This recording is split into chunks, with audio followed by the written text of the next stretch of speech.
Friends, welcome to my channel. Today நம்ம சமையலில் school போகிற குழந்தைகளுக்கு, வேலைக்கு போகிறவங்களுக்குலாம் பிடிச்ச மாதிரி ஒரு வெரைட்டி ரெசிபி தான் ஃப்ரெண்ட்ஸ் நம்ம பண்ண போகிறோம். பாருங்கள், குழம்பு வைக்கிறதுக்கு டைம் இல்லை அப்படின்னா கூட இந்த ரைஸ் நம்ம சீக்கிரமாகவே செஞ்சிடலாம். அந்தளவுக்கு இந்த ரைஸை பார்த்தீங்கன்னா டேஸ்ட்டாகவும் இருக்கும், புதுசாகவும் இருக்கும். வீட்டில் வெங்காயம் தக்காளி இல்லாத டைமில் கூட இந்த நம்ம ரைஸை செஞ்சு பார்க்கலாம் ஃப்ரெண்ட்ஸ். ரொம்ப ஈஸியாகவும் டேஸ்ட்டாகவும் இந்த வெரைட்டி ரைஸ் நம்ம எப்படி செய்யலாம்னு வாங்க வீடியோவில் போய் பார்க்கலாம். ரைஸ் செய்கிறதுக்கு கடாயில் 3 டீஸ்பூன் அளவுக்கு எண்ணெய் விட்டுக்கலாம்.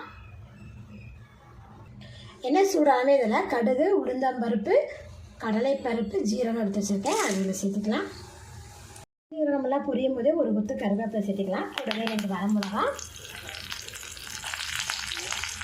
இதெல்லாம் பொரிஞ்சதுமே ஒரு அரை கப் அளவுக்கு கேப்சிகம் பார்த்திங்கன்னா கட் பண்ணி வச்சுருக்கேன், அதில் சேர்த்துக்கலாம். கேப்சிகம் பார்த்திங்கன்னா ஒரு அளவுக்கு வதங்கும் போதே நீங்கள் ஒரு 3 பண்டு பூண்டு பார்த்திங்கன்னா ஃப்ரெஷ்ஷாக தட்டி வச்சுருக்கேன் தோலோட, அதையும் வச்சுருக்கோம். வச்சுட்டு நல்லா வதக்கி வச்சுக்கலாம்.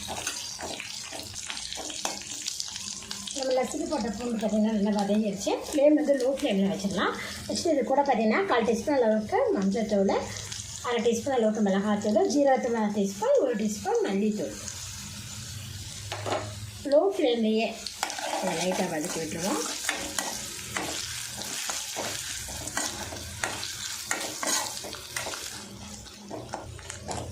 லைட்டாக வதக்கி விட்டதுமே இது கூட பார்த்திங்கன்னா 1 கப் அளவுக்கு வடித்த சாதம் இதில் சேர்த்திக்கலாம். கூடவே இந்த சாதத்துக்கு தேவையான அளவுக்கு சால்ட் ஆட் பண்ணிடுங்க. ஆட் பண்ணிவிட்டு நல்லா மிக்ஸ் பண்ணிவிடுங்க. சால்ட்டை பாருங்கள் நல்லா மிக்ஸ் பண்ணிவிட்டு இப்போ இது கூட பார்த்திங்கன்னா 1 டீஸ்பூன் அளவுக்கு நம்ம லெமன் ஜூஸ் சேர்த்திக்கலாம். புளிப்பு சுவைக்காக நான் பார்த்திங்கன்னா லெமன் ஜூஸ் சேர்த்திருக்கேன். கூடவே பார்த்திங்கன்னா ஒரு 2 பச்சை மிளகாயை கீரல் போட்டு வச்சுருக்கோம், அதையும் இதில் சேர்த்துக்கலாம். கூடவே 3 டீஸ்பூன் அளவுக்கு வறுத்த வேர்க்கடலை, பொடியாக நறுக்கி வச்சுருக்கிறேன் கொத்தமல்லி இலைகளையும் ஆட் பண்ணிடலாம். இது எல்லாத்தையும் சேர்த்துட்டு ஒரு டைம் கலந்து விட்டுருங்க.